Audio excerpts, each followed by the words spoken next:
Parfait. Allez, on attaque. Salut à tous et bienvenue dans l'agenda vidéo de la bande dessinée du mois de mai 2022. L'été commence à pointer le bout de son nez. Au programme, Doctor Strange, un plot, un Vélociraptor, Arsène Lupin, un Stabilo et enfin une Barbie. C'est parti, générique.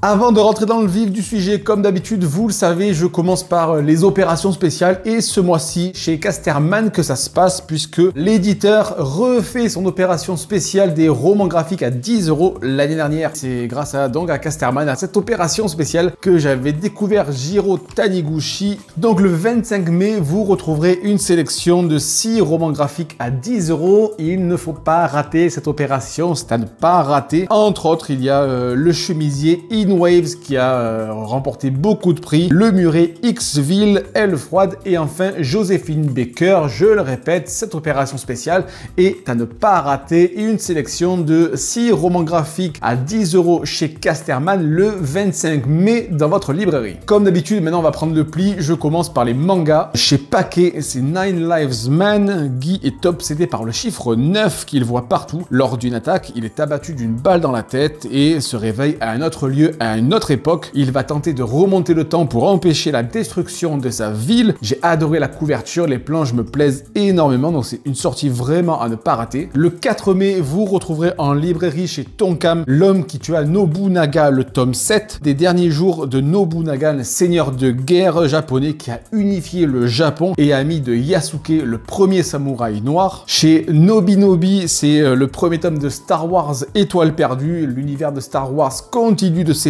et cette fois-ci en manga, ça peut être intéressant. Deux jeunes gens sont comme frères et sœurs, mais l'un s'engage pour l'Empire et l'autre rejoint la rébellion. Ils sont maintenant ennemis. Chez Kiyun, c'est Sweet Home, le premier tome. Un adolescent passe ses journées entières dans sa chambre sur Internet, un ado normal quoi. Mais lorsqu'un virus transforme les habitants en vampires, assoiffés de sang, il va tout faire pour survivre. Un récit donc survivaliste qui peut être très sympa. Chez Akata, le petit monde de Mashida, bien que timide, Hajime est la coqueluche de tout son entourage et pour cause, il prend naturellement soin des gens qui l'entourent. Un manga résolument feel good. Chez Kurokawa, Arsène Lupin, l'aventurier, le diadème de la princesse de Lamballe, les aventures du gentleman cambrioleur à la belle époque. Aux éditions Saela, une sortie très intéressante qui s'appelle Changement de saison. Une mère dont le fils est dans le coma suite à un accident de la route comprend que le jeune homme qui lui a présenté quelques années auparavant est en réalité son petit ami. Là aussi, une sortie à ne pas rater. Chez Glénat, c'est Ningyo. C'est des mêmes auteurs que Jizo. Je ne sais pas si vous en avez entendu parler. Moi, j'avais vu la couverture dans la librairie et je l'avais trouvé magnifique.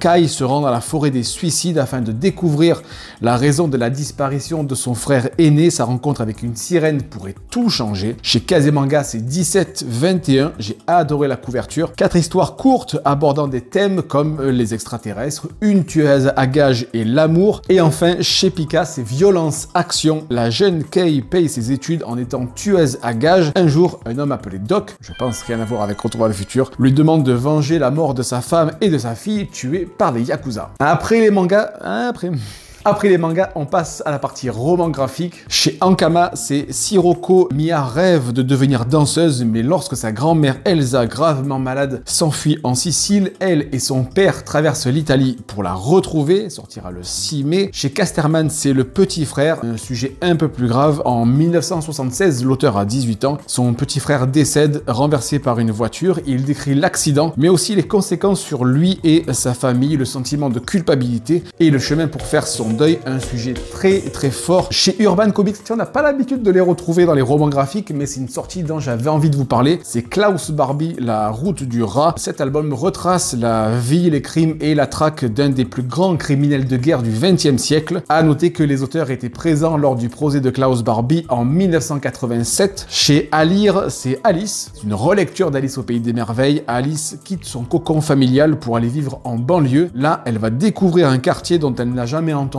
parler et qui va changer sa vie à tout jamais. À noter que cette sortie a remporté plusieurs prix au Québec. Et aux éditions Félès, pour terminer, La Farde perdue, la vie rêvée de Tommy Ungerer. Tommy Ungerer était donc un artiste complet, dessinateur de presse, illustrateur de livres pour enfants, de reportages, plasticien et considéré comme un des plus grands dessinateurs de sa génération. Nouvelle rubrique, les femmes célèbres dans la bande dessinée. Oui, parce qu'il y a des femmes célèbres, il faut bien chercher. Je commence chez Bang Éditions, c'est Florence Nightingale, la dame à la lampe. Florence Nightingale était infirmière au 19e siècle, mais aussi mathématicienne, pionnière des soins infirmiers modernes qui permettront ensuite de sauver des milliers de vies. Chez Phaton Jeunesse, c'est Mary Anning, chasseur de fossiles. En 1811, Mary Anning découvre le crâne d'un ichthyosaure. Je sais pas trop à quoi ça ressemble, je vous mets une photo juste ici. Autodidacte, elle consacrera sa vie à l'étude et à la découverte de fossiles, ce qui fera d'elle une pionnière en la matière. Vous retrouverez en fin d'édition un dossier pédagogique sur les fossiles. Si vous connaissez quelqu'un qui adore les dinosaures, je pense que ça peut être intéressant. Chez Actes Sud, c'est Opéra Negra, le portrait de Maria d'Aparecida, première artiste lyrique noire, ambassadrice de la musique brésilienne en France. Et pour finir, chez Seuil, c'est Gertrude Stein et la génération perdue, la vie de Gertrude Stein, donc figure emblématique de l'histoire de l'art de la première moitié du XXe siècle. Après les femmes célèbres dans la bande dessinée, continue de chercher. On passe à la bande dessinée.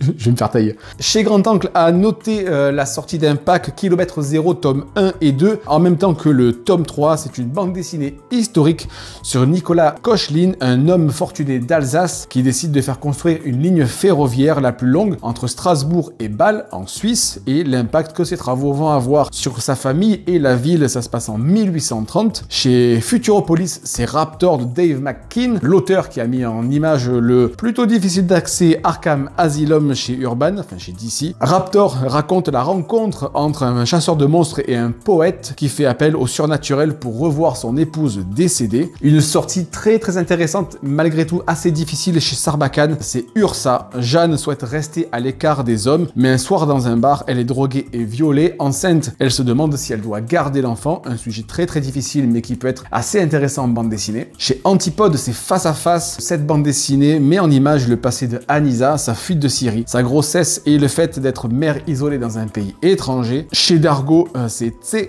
de Apollo et de Bruno. Bruno qui est aussi l'auteur de Tyler Cross, j'ai beaucoup aimé. Une fiction au cœur d'une dictature africaine imaginaire inspirée du régime de Mobutu. Chez Rue de Sèvres, c'est Mortel Imprévu avec une très jolie couverture. Edith fuit son mari violent, elle tombe amoureuse de Hans qui l'emmène dans la ruée vers l'or, mais ils vont devoir affronter l'isolement, le froid et les loups. Aux éditions Favre, ça sera pour la prochaine fois, là aussi un sujet assez difficile. Plus d'une femme sur 4 connaîtra une fausse couche dans sa vie. L'auteur qui a connu cette douloureuse expérience raconte son vécu dans cette œuvre. Chez Atrabile, c'est Vénéra. L'apocalypse est proche, le temps s'écoule différemment dans l'univers, des visions fantastiques apparaissent et la physique quantique semble régir dorénavant le temps qu'il reste à vivre. Chez Glénat, c'est Jesse James avec une couverture absolument magnifique. La vie du jeune Jesse James qui l'a fait basculer dans les pillages et les règlements de compte suite au saccage de sa ferme au début du 19e siècle. Chez Dupuis, c'est 60 printemps en hiver. Josie, le jour de ses 60 ans, au volant de son van, plaque tout. Mari, enfant et maison, un road movie sur la crise de la soixantaine. À noter également une édition de tête qui sera là aussi magnifique. Chez Soleil, c'est Au nom de la République, tome 1, mission Bosphore. Alors que les journaux annoncent que tous les terroristes du 13 novembre 2015 ont été éliminés, un seul est toujours en fuite. Le renard est chargé de le retrouver et de l'éliminer. Et enfin, chez Delcourt, c'est Dans la boîte. L'auteur devient préparateur de commandes sur Amazon. Il découvre alors une ambiance de travail entre cadence rythmée, caméra de surveillance et enthousiasme, rigueur.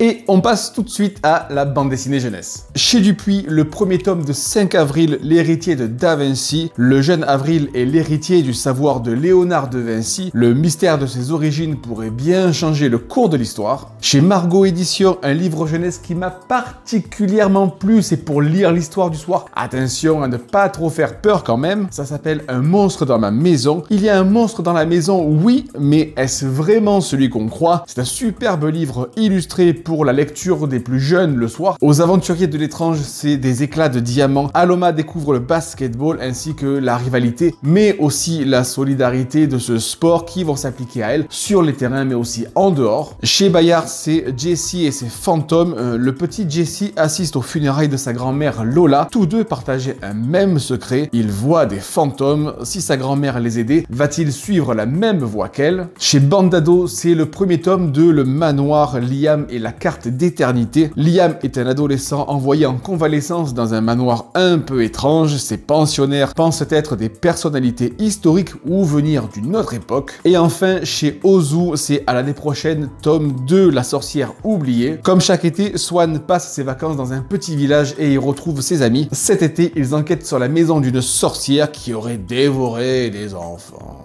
Allez, on va rigoler un petit peu, place à la rubrique humour. Chez Jungle, c'est Marvelous, de celle de Stevio, une parodie des aventures des super-héros Marvel. Je les avais aperçus sur Instagram, ça peut être plutôt sympa. Chez L'Aqueduc Bleu, c'est les aventures de Femme Stabilo, en avant toute de la créatrice. Femme Stabilo est un petit personnage en stabilo, vivote entre déception amoureuse, boulot alimentaire et développement personnel sur un air d'Elton John. Très sympa à lire, j'ai beaucoup aimé, et un petit prix à 10 €. Chez XP Éditions, c'est celui qui ressemble à un lapin, une bande dessinée qui met en scène des lapins à la place des êtres humains, entre humour et tragique, amour et violence. Chez Seuil, une sortie à ne pas rater, enfin moi je vais pas la rater en tout cas. C'est Guacamole Vaudou de Éric Judor et de Fab Caro, vous le savez je suis ultra fan de Fab Caro. Un employé de bureau banal connaît une véritable métamorphose après un stage de vaudou avec le gourou Jean-Claude. C'est un roman photo. Chez Lapin, c'est la sortie du 3e tome de Jésus Sixte, j'ai déjà les 2 premiers tomes, de Trab et de Boutanox, suite et fin des aventures du petit Sixte, guidé dans son adolescence par un Jésus totalement dépravé. Enfin, moi, je trouve ça fantastique que des auteurs comme ça continuent à faire de la bande dessinée. C'est pas pour dire, mais bon, enfin bref. Je précise que je connais le scénariste, c'est pour ça que je me permets ça. Et enfin, pour finir, chez Fluide Glacial, c'est Confession d'un canard sextoy, l'intégrale. Sigmund est un jouet aquatique en forme de canard. Sa relation avec sa propriétaire peut s'avérer parfois compliquée. Pourquoi pas. Après l'humour, place aux super-héros comics. Chez Panini Comics, c'est les Fantastic Four, l'histoire d'une vie après Spider-Man. Alors j'ai pas lu ce comics, mais j'ai vu qu'il y a eu beaucoup de très bons retours. Donc après Spider-Man, l'histoire d'une vie, c'est au tour des Fantastic Four d'avoir leur comics, l'histoire d'une vie. À noter qu'il y aura une édition prestige avec des bonus. Aux éditions 404, c'est le 2e tome de Jonah, suite des aventures de Jonah et de Rainbow. Si Jonah doit combattre dans une arène, Rainbow se lance sur la piste de drôles de mystères. Chez Delcourt, c'est la sortie du 1er tome de Black Radiant de Kyle Higgins. Entre autres, Nathan, 30 ans, croule sous les dettes malgré 2 emplois. Il découvre le Radiant, un pouvoir venu de l'espace, mais les créateurs de ce pouvoir veulent le récupérer à tout prix. Chez Black River, c'est un nouvel éditeur dans le monde des comics, donc à surveiller. Ils débutent leur... Ils ouvrent leur arrivée dans le monde des comics avec Magic the Gathering, le 1er tome. Les Planewalkers utilisent la magie pour voyager entre les dimensions. Un jour, 3 d'entre eux sont assassinés. Les autres membres vont enquêter pour découvrir la vérité sur ces meurtres. Chez Urban Comics, ouais, on les retrouve. C'est le 1er tome de Scumbag de Rick Remender. Ernie Ray Clementine est un motard analphabète toxicomane au QI à 1 chiffre, ce qui fait beaucoup pour un homme.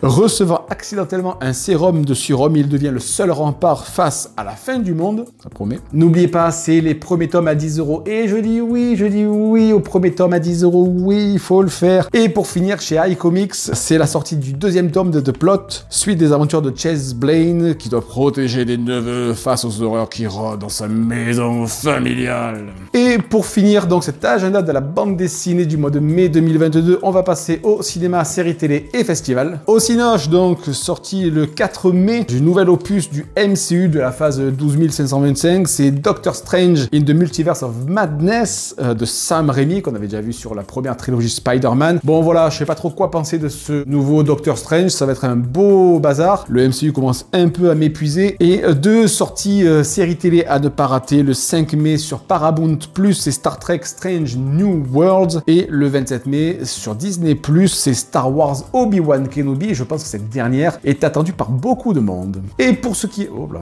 Et pour ce qui est des festivals, du 6 au 8 mai, c'est la 9e édition du festival Sevrier BD en Haute-Savoie. Les 14 et 15 mai, c'est la 21e édition de Fête des Bulles à Bassens dans la Gironde. Ça se passera à l'Espace Garonne, tiens, puisque je l'ai noté. Et les 21 et 22 mai à Montreuil-Bellay, c'est le 21e festival international de la bande dessinée en Maine-et-Loire.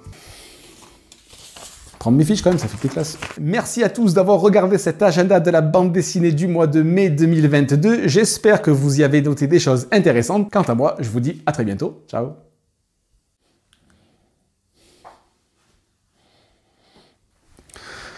Tiens, je me dis qu'on aurait pu finir l'agenda par une blague.